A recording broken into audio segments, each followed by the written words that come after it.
There's a place up ahead and I'm going just as fast as my feet can fly.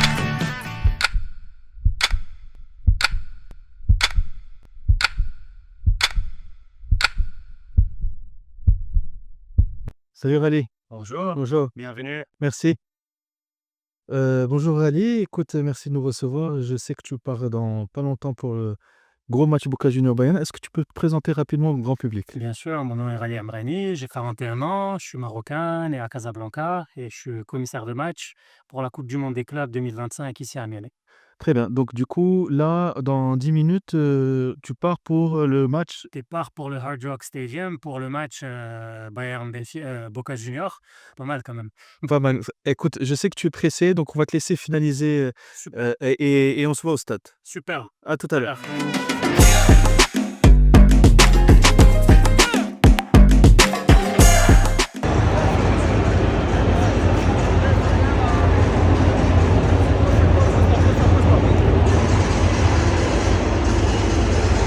Ils ont mis le replay, tu vois, sur l'écran géant alors que c'était controversial, donc ils ne sont pas supposés le remettre.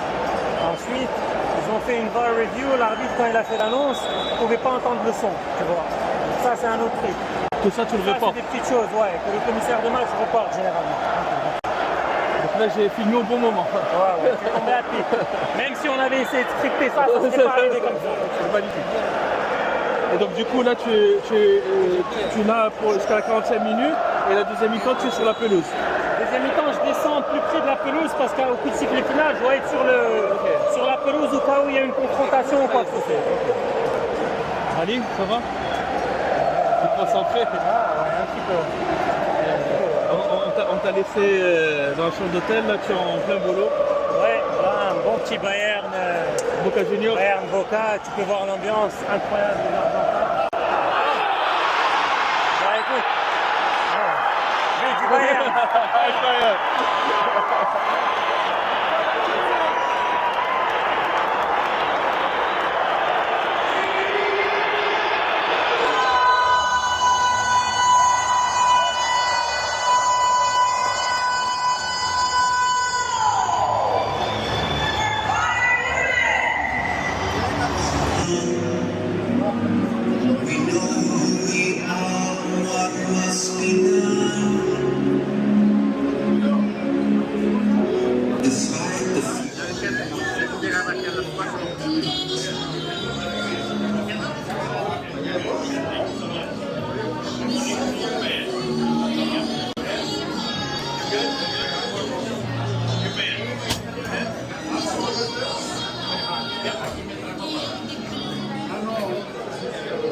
See your band? Thank you. Everyone, hold up your band for me. Hold up your band.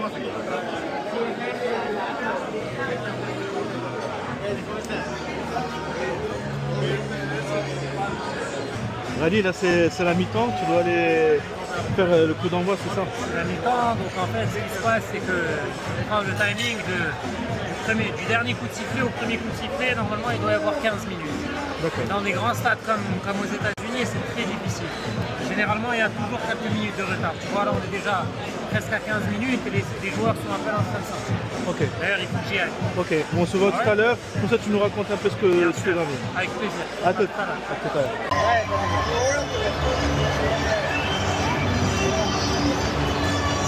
But validé, monsieur le commissaire. J'avais prévu. Ouais, tu l'avais dit, ouais. Moi, je t'avais dit qu'ils allaient tenir, mais...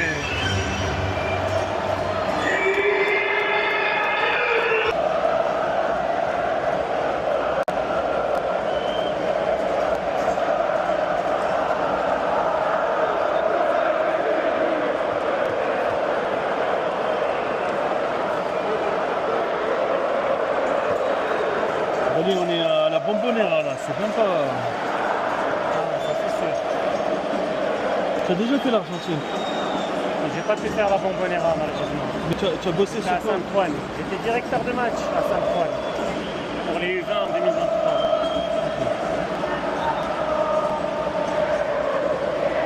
Superbe expérience.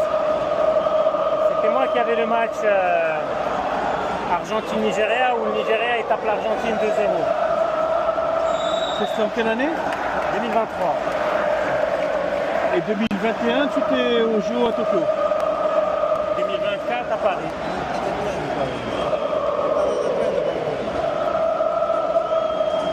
On était ensemble, c'était à Marseille. On a perdu malheureusement contre l'Espagne.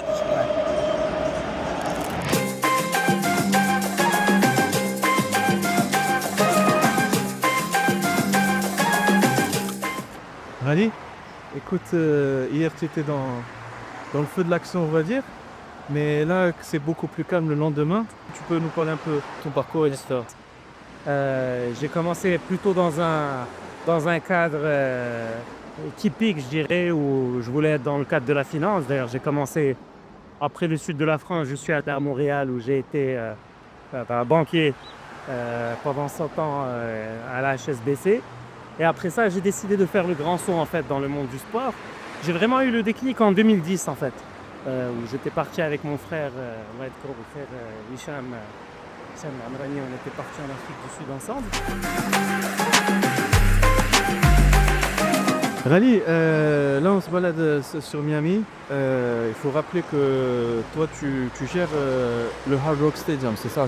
Ouais. Tu Commissaire de match au Hard Rock Stadium à Miami où on aura 8 matchs. Ok. On en a déjà délivré 4 et de superbes matchs. Le dernier en date c'était auquel on a assisté en Rambière. Ouais. Bayern contre Boca. Ouais. Et là il va y en avoir 4 autres encore de matchs.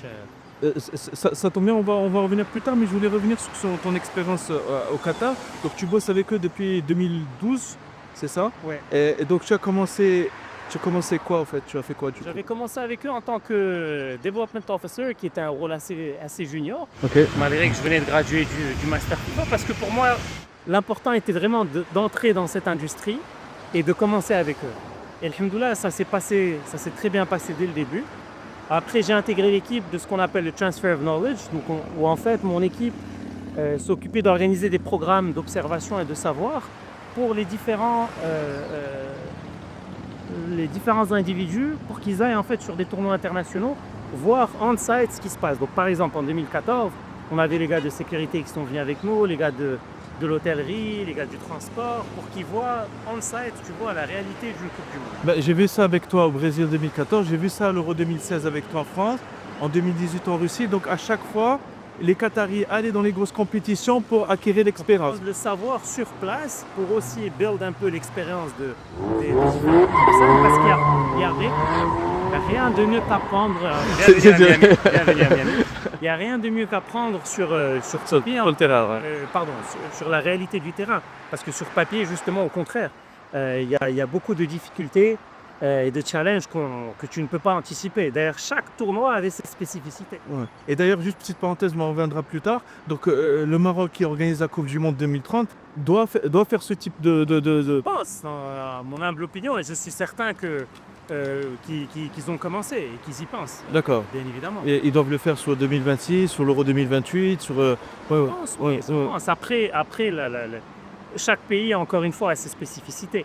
Donc le Maroc aussi a beaucoup d'expérience. On a reçu beaucoup d'équipes africaines, on a fait beaucoup de matchs. Ouais. Après, une Coupe du Monde reste une Coupe du Monde. Les deux seuls tournois internationaux qui sont d'une envergure exceptionnelle, c'est les Jeux Olympiques et la Coupe du Monde. Et du coup, Rally, donc là tu as bossé au Qatar, donc tu bosses toujours avec le Qatar. Et après, tu as fait quoi après le transfert de knowledge? Écoute, après ça, j'ai eu la chance, donc le transfer of knowledge m'a beaucoup aidé parce que ça m'a permis d'avoir beaucoup de savoir au niveau de l'opérationnel que j'ai ensuite retranscrit au niveau stratégique. Et là, à ce moment-là, j'ai eu beaucoup de chance parce que le CEO de la Coupe du Monde, il m'a demandé de joindre son bureau, chose que j'ai bien évidemment accepté.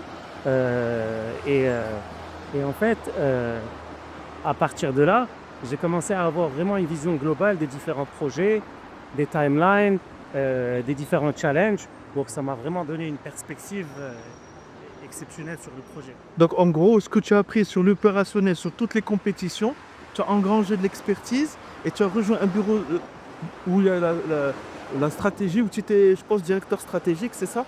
tu transmettais tout ton savoir. Exactement, et aux on équipes. appliquait le savoir et on altérait à la réalité du terrain. Ok. Les challenges du Brésil n'étaient pas les mêmes que ceux de la Russie, Ouais. qui n'étaient pas les mêmes que les nôtres. Nous, par exemple, l'un de nos plus gros challenges, c'était la petite taille du pays et qu'on a tourné en opportunité. C'était la seule Coupe du Monde de l'histoire, et la dernière, où tu pouvais voir plus d'un match jusqu'à 3 matchs par jour. D'ailleurs, je suis un très bon témoin. Un jour, j'avais fait 3 matchs. J'avais fait Argentine, Arabie Saoudite, Tunisie, Danemark et Australie, France. Et tu m'as dit, Nas, tu verras qu'aux États-Unis, tu vas galérer. D'ailleurs, là, je galère. Je dois repartir à Philadelphie à 3 autres Un match par jour. Et c'est franchement impressionnant. Pour un jet privé, ou prendre des vols commerciaux à longueur de journée. Ouais, d'ailleurs, j'ai fait hier Boca Bayern et demain je fais Wydad Juve et c'est très très compliqué. Alors qu'à Doha, c'était franchement magnifique. Et du coup, juste pour finir sur le Qatar, donc tu as fini directeur stratégique de la Coupe du Monde 2022. Ouais. D'accord. Donc on avait, c'est une très grande fierté pour le Maroc. Et à côté de ça, tu bosses avec la FIFA sur des compétitions. Des missions à titre temporaire où ces derniers en fait font appel à des personnes expérimentées pour prendre certains rôles pendant la période du tournoi. Ok. Comme ce que je fais là à Miami en tant que commissaire de match. Et que tu as fait aux Jeux Olympiques, que tu as fait à Tokyo, en France. Ok, donc tu as ces 2 casquettes-là.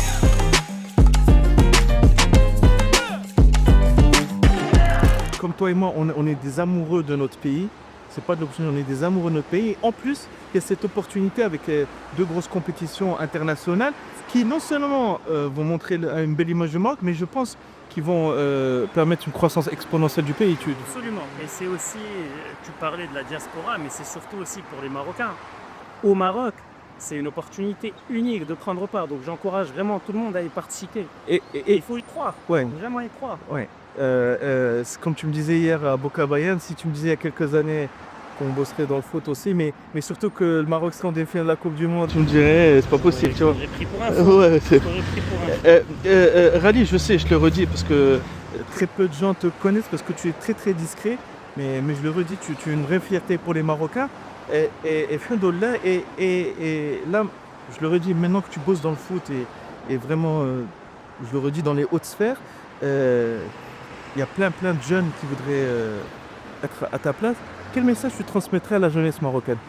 Qu'il faut vraiment y croire, qu'il faut mettre les efforts, qu'il faut essayer d'avoir la crédibilité nécessaire.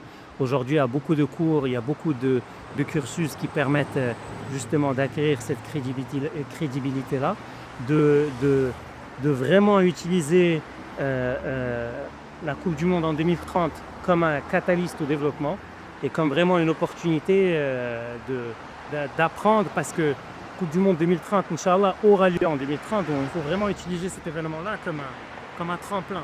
Donc tous les jeunes Marocains qui sont fous de foot comme toi, tu étais jeune il y a 30 ans comme moi, aujourd'hui, ils doivent utiliser cette opportunité pour pouvoir peut-être percer dans le foot. Beaucoup de chance. Nous, à l'époque, les cursus et le développement du foot en tant que carrière était très limité. Ouais.